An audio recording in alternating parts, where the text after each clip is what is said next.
Šodien auto testā ir motocikls, un tas ir Triumphs Scrambler 400X.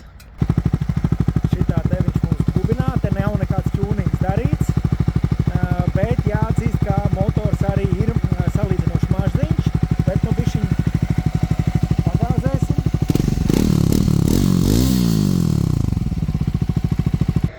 Proti mums ir 400 kubikcentimetri, 4 takti.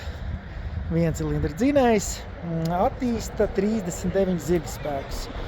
Un, kas tam šiem rādītājiem ir plus, tu vari braukt nosacīt ar mazajām moto tiesībām, tas ir A2 kategorija. Pastīsimies, ko mēs te redzam.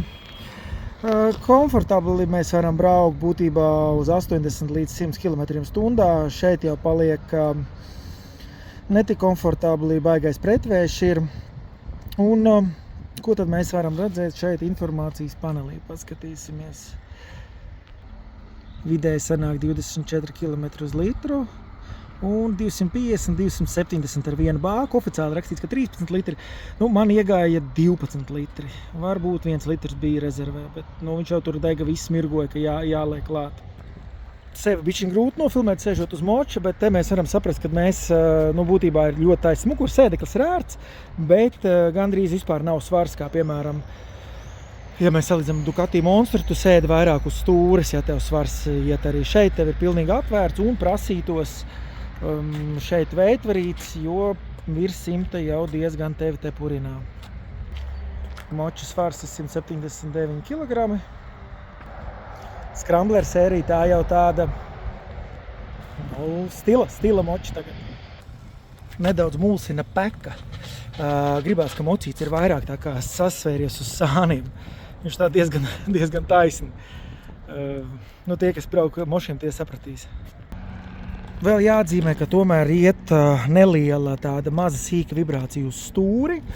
Un līdz ar to tas nedaudz apgrūtina arī spoguļu atpakaļskatu, jo ir šī vibrācija un bilde ir miglaina.